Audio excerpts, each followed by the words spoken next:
You wake up, check your phone, scroll for a few minutes or maybe a few hours, and somewhere in that blur of notifications, memes, and motivation clips, you feel it.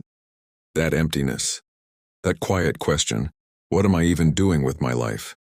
You see everyone moving, new jobs, relationships, achievements, and you start to wonder if you're falling behind. You laugh at videos, double-tap quotes about success, but deep down, you feel lost. And the truth is, you're not alone. You're part of a generation that has everything: information, technology, opportunity, and yet feels more directionless than ever. Napoleon Hill once said, "Whatever the mind can conceive and believe, it can achieve." But here's the thing. Most people today don't even know what they truly want to conceive. They're too busy comparing, too distracted to think, too overstimulated to dream. You don't feel lost because you're broken. You feel lost because the world around you never stops talking. And when the world never stops talking, you forget the sound of your own voice. Hill wrote about something called definiteness of purpose. He said it's the starting point of all achievement, the one thing that separates the successful from the wandering. But today we live in a culture that celebrates wandering, scrolling through 10 dreams a minute, chasing everything and mastering nothing. People want to be rich, but they don't know why. They want to be famous, but they don't know for what. They want peace, but they never stop moving. That's why you feel lost. Not because you lack talent or intelligence or heart, but because you've forgotten how to sit still long enough to listen to your own soul. And that's where Napoleon Hill's truth begins. To find purpose, you must first find silence. You must unlearn the noise, because purpose doesn't scream, it whispers, and the only people who hear it are the ones willing to listen. You say you want success, but then you list 100 reasons why you can't have it. I wasn't born rich. I don't have connections. I'm not lucky. Napoleon Hill would have smiled and said, "Perfect, and now you have no distractions." You see, the world doesn't reward excuses. It rewards effort, vision, and persistence. Every time you say, "I can't," your brain shuts down. But when you say, "How can I?" your mind begins to search for solutions. That's the secret. Hill uncovered. Success begins the moment you stop feeling sorry for yourself. Thomas Edison failed 10,000 times, yet he never said, "I failed." He said, "I found 10,000 ways that don't work." That mindset is what Napoleon Hill called the turning point of greatness, because no one remembers your excuses and they only remember your results. And you? You might be standing right now at that same turning point. But here's the truth. You can't change your life if you keep defending your limitations. Stop saying, "I'm tired." Stop saying, "I'll try." Replace them with, "I will." Hill once wrote, "If you give up before your goal is reached, you are a quitter." A quitter never wins, and a winner never quits. You're either building your dream or building your excuse. There is no middle ground. So ask yourself right now, and what's holding you back? Fear, doubt, comfort? Whatever it is, burn it. Because success doesn't come to those who wish. It comes to those who act despite the fear. This is where the real journey begins, when you finally stop saying someday and start saying today. Napoleon Hill said something that separates dreamers from doers. The starting point of all achievement is desire. Not a weak wish, not a casual hope, but a burning desire so strong that it keeps you awake at night. That's the kind of fire that turns ordinary people into legends. Most people fail not because they lack talent, but because their desire is lukewarm. They want success if it's convenient. They want to change their lives if it's easy. But Hill taught, the universe doesn't respond to if, it responds to must. When success becomes a must for you, when you decide that no excuse, no rejection, no failure will stop you, that's when the world starts to move. Hill called it a definite purpose backed by a burning desire. Once you know what you want and refuse to quit, everything, people, ideas, and opportunities starts aligning around that goal. Think about every great success story. They all started with someone obsessed. Edison was obsessed with light. Ford was obsessed with cars for everyone. Hill himself was obsessed with finding out why some people get rich and others stay poor. That obsession, that desire, became their driving force. So ask yourself right now, what's your burning desire? If it doesn't set your soul on fire, It's not strong enough to carry you through the storm. Hill said, whatever the mind can conceive and believe, it can achieve. But remember, the key word isn't conceive, it's believe. You can't fake belief. You have to live it, breathe it, and fight for it every single day. So stop wishing. Start wanting. Stop hoping. Start believing. Because desire, when backed by faith, becomes power. Napoleon Hill said something few truly understand. Faith is the head chemist of the mind. What he meant is this, that faith transforms ordinary thoughts into powerful forces. It turns invisible dreams into visible realities. Faith is not about religion. It's about belief in yourself, in your purpose, in the unseen power of your vision. Hill realized that every great success story begins with a man or woman who believed in something, long before it ever existed. When Thomas Edison was told 1,000 times that the electric bulb was impossible, he didn't doubt. When Henry Ford's investors called him insane for dreaming of an affordable car, he didn't back down. When Hill spent 25 years studying 500 millionaires, he found one thing common among all of them: unshakable faith. But here's the truth Hill warned us about. Faith and fear cannot live in the same mind. One will destroy the other. Most people let fear rule their decisions. Fear of failure, fear of judgment, fear of not being enough. And Hill said, the moment you let fear in, your creative power shuts down. You become average. You drift.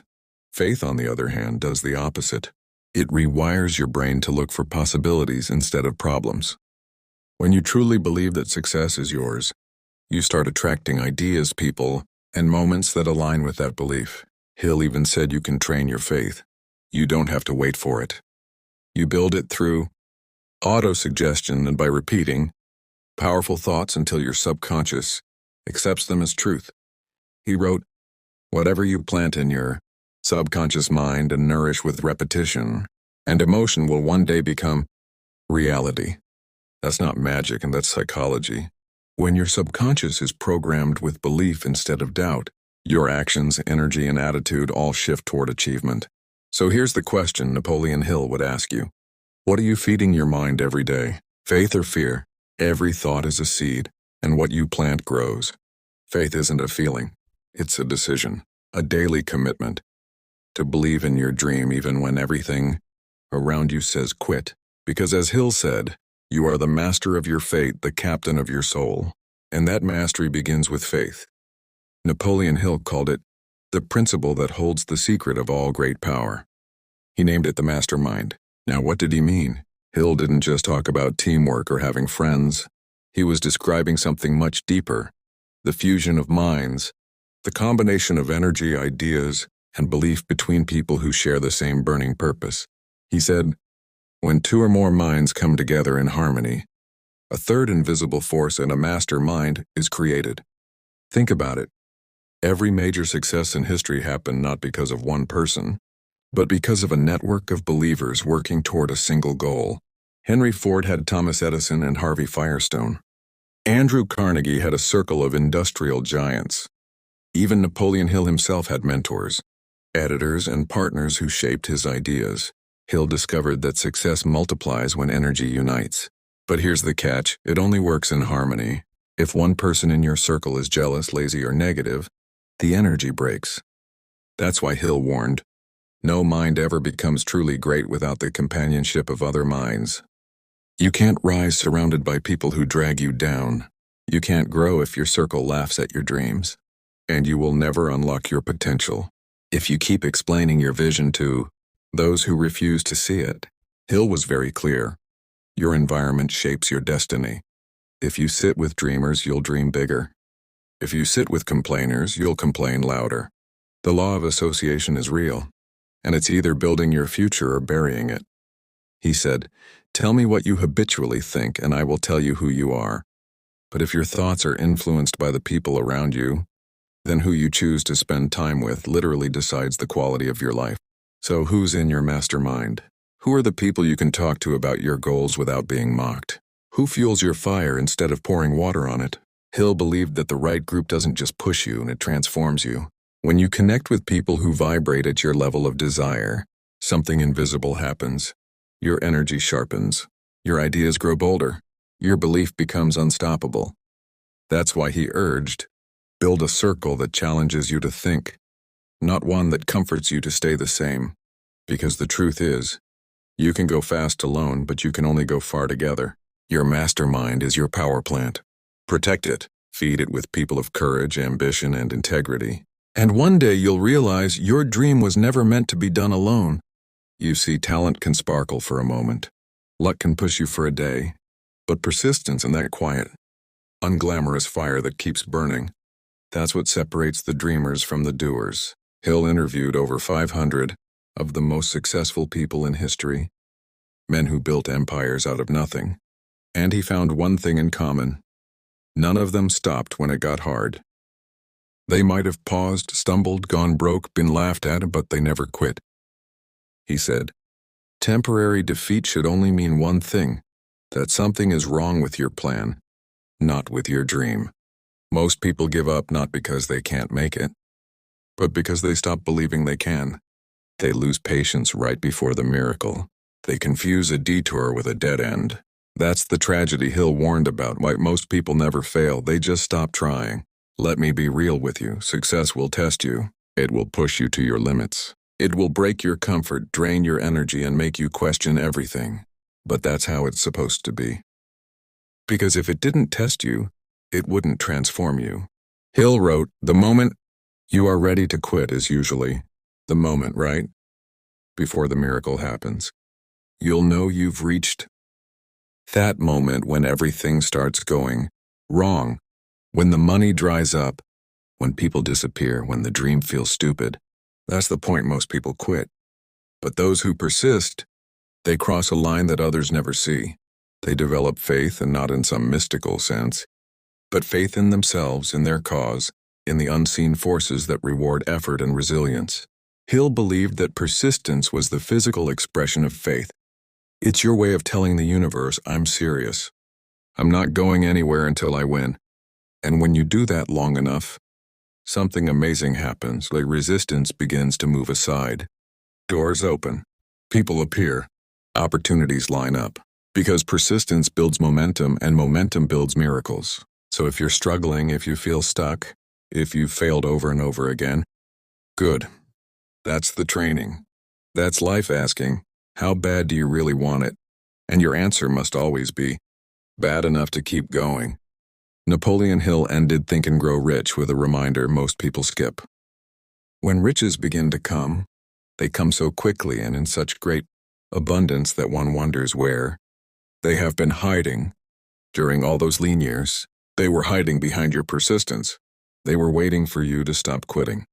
So keep going, even when it hurts, even when no one claps, even when you've lost before, keep walking. Because as Hill said, the only limitation is the one you set up in your own mind. And once you break that, once you master yourself, and nothing can stop you. That's not just a success principle, that's a way of life.